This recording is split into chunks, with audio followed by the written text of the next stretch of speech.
What is up, guys, and welcome back to the channel. My name is Travis. Of course, you are watching TWA Motorsports, and in today's video, still waiting on parts here, finishing up on the Trans Am hopefully soon, but I have got all of the lowering stuff for this truck, as well as the intake that we pulled off the old truck, and I have a piece that is broken, and I don't even like showing you guys this because you guys know how I am about vehicles and keeping them clean, but I have a new piece of trim. It's kind of close here. This right here is nasty. I'm trying to get a new one of these as well because this is all scratched up. But see this, how it's torn? That is what is in that box over there. So I need to get that installed first.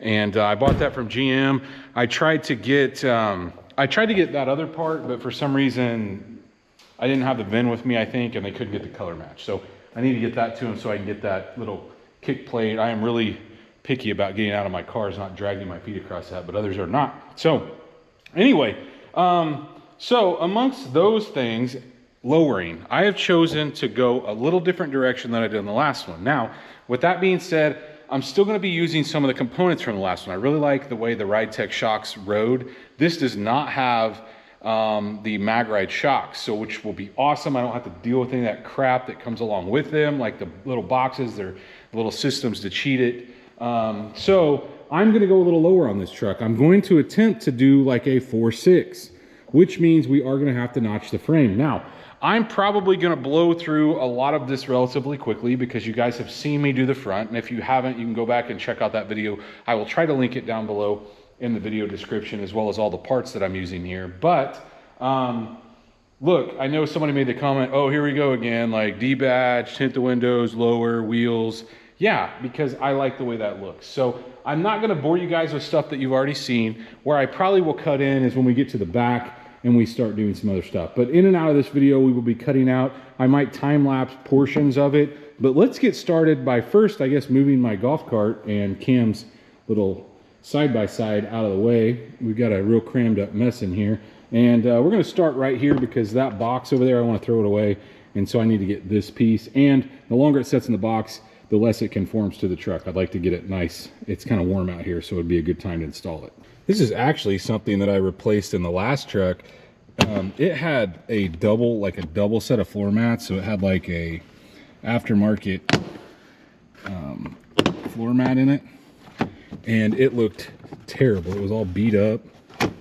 This goes underneath this, which is nice. Makes it a little harder to pull out though. Let's see if we can pull this guy straight out.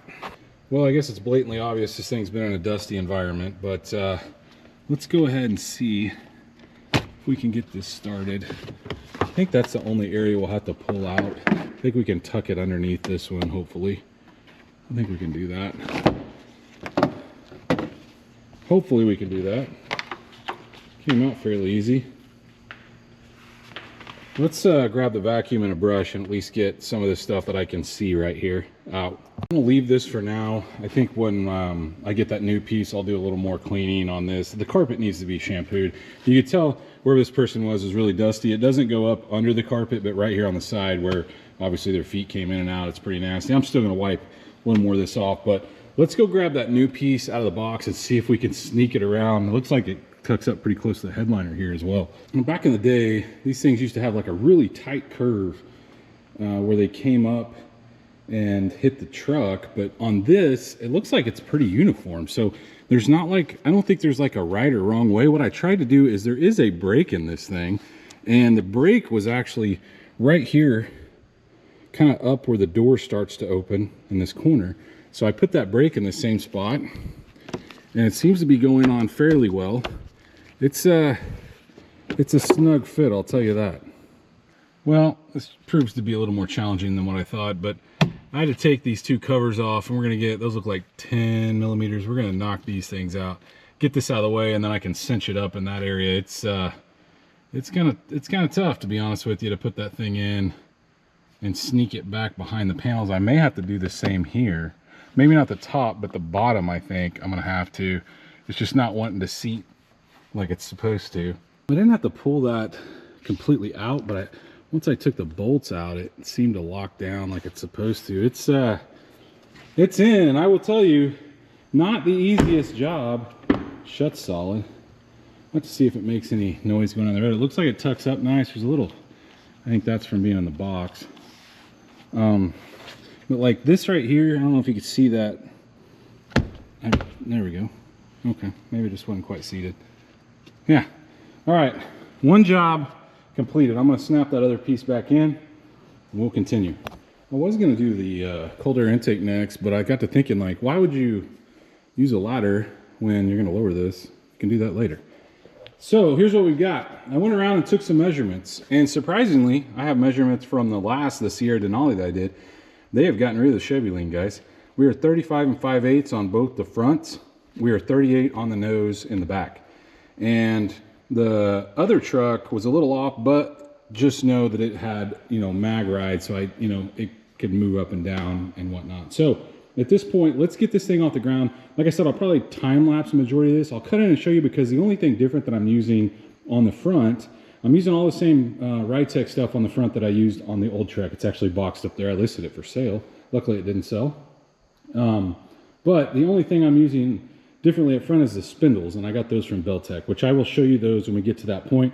I might cut in and talk about torque specs, but let's get it off the ground. Let's get the wheels off, and we'll start a little time lapse there.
This is the point where I told you things were going to get a little different. So this is all you saw on the Denali. This is all we did. So we got the coilover and the upper A-arm. But on this truck, because I want to get it lower, we have now these things. And so I'm going to kind of show you a little bit. For one, I was like racking my brain. Why are these things so expensive? Well, guys, if you think about it, there's a ton of threaded inserts in this to keep the brake lines, ABS line, brake pad sensor, all that crap out of the way. And so it's a lot more in depth than your old school spindle. The other cool thing is that I decided to replace the wheel bearing because they're common to go out in these. But the other cool thing I was gonna say is like the older ones, you'd have to trim off some of the upper ball joint in order to make it clear here. Because this one mounts so high, you don't have to do that. So you have plenty of clearance with your four-wheel drive axle up front. But we do have to remove a couple things. So this right here, there's two O-rings. And so I'm gonna take those out. We have to transfer those over to this guy. And so we got to get them setting in that same channel that the last one did. Not too big a deal. I don't even know what this is for. I don't know if this is for moisture or for, I don't know. I really don't. If you guys know in the comments, let me know. But we need to put this one here, goes in the top. And then it's a little tricky because of the way this goes together, but we need to get our dust shield for our brakes in place. And then at the same time, we're gonna have to try to get our bearing in place. So sometimes it may help if you reach behind, get a bolt started. Sometimes they fall out. I mean, look, you don't have to do this. Just might make your life a little easier. See how that one doesn't wanna stay. Let's see if we can line this guy up.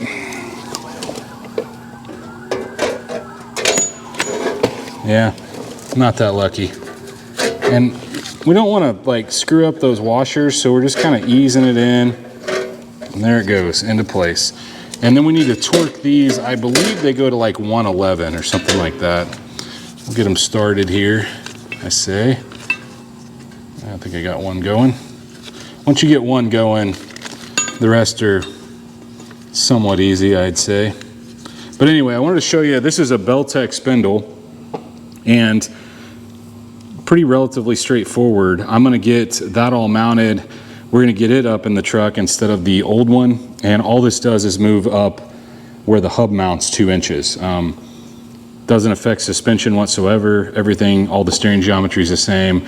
And there's several options out there. I just chose Belltech. They're obviously a common known name, and I've had great luck with them in the past. So let's get this put together, torqued up, and we'll get it on the truck.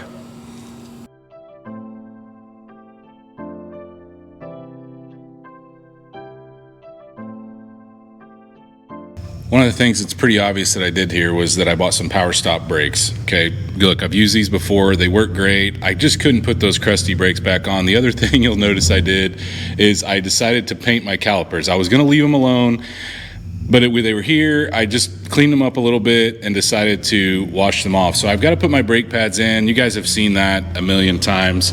Aside from that, we got to pin up all the stuff that goes on this.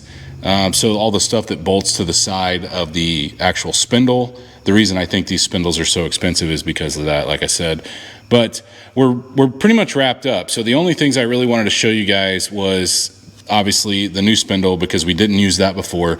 The torque specs come with the actual spindle. So if you buy those, you have the torque specs. I use the torque specs from Ridetech on the top because it's a little different and it has a cotter key. But aside from putting brakes back in and tightening those things up, I am finished on this side. I need to lift it up a little bit and torque that, the upper A-arm, and then I need to put my tie rod in. I used it, I did this for a reason, so I could paint easier, left it open so I could move it back and forth. So let's get it all buttoned up, and I'll get the inner fender liner back in, and then I want to show you this piece over here, this delete for the side skirt or mud flap.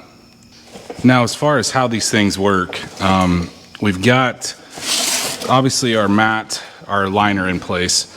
So you can tell the difference between the fronts and the rears. The fronts have a cutaway, and I don't necessarily understand the cutaway. I'll try to get some light over here on this, but the cutaway, it fits around this screw right here, but it also has a screw hole here, and there's not one on the truck, but there's also 2 that come in from the bottom.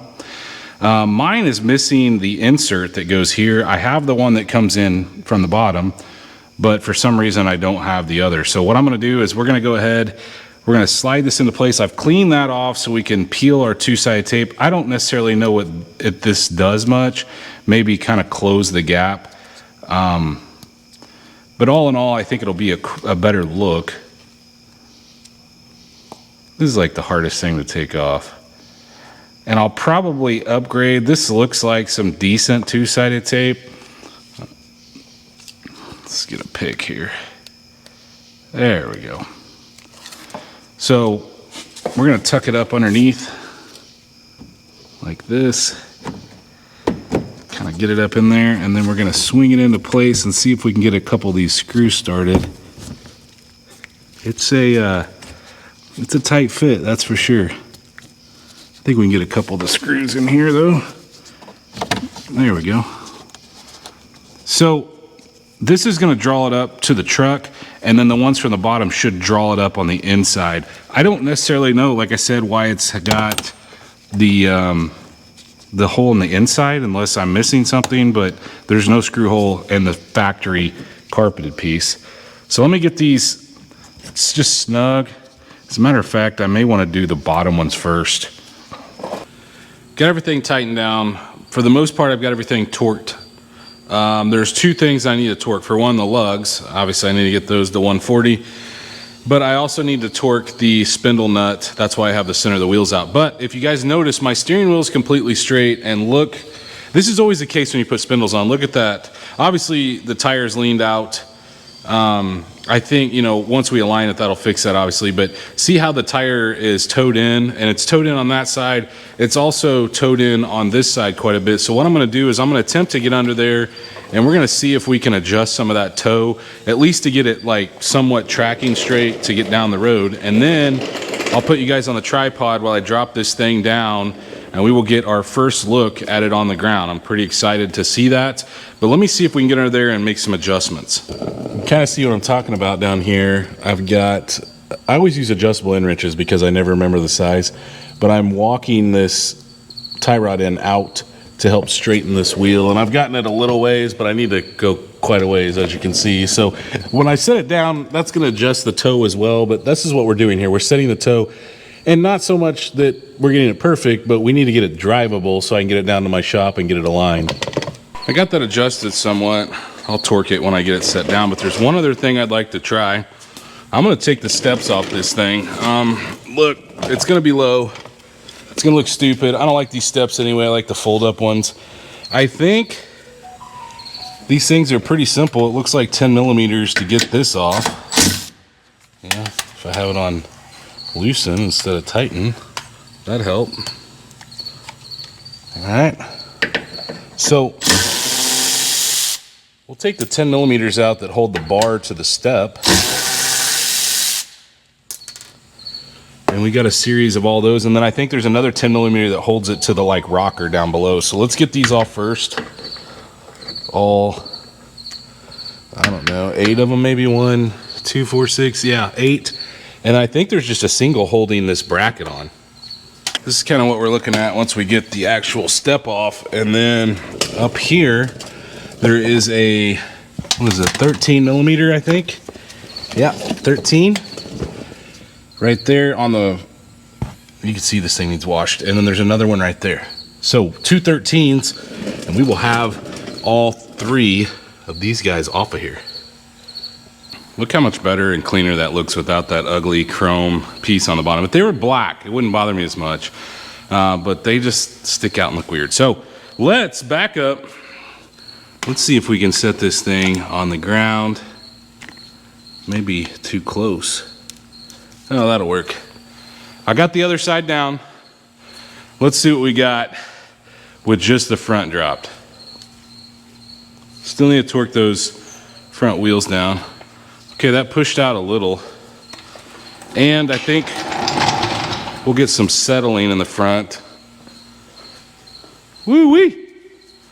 That's low. I'm gonna torque the wheels. I'm gonna torque this center stud. I think it goes to 177 for the 4-wheel drive CB shaft. And I'm gonna back it back and forth in and out of the garage. I'm gonna pump up my brakes because obviously we compress them, but we'll back it back and forth and see kind of how this settles out, because a lot of times it tucks under.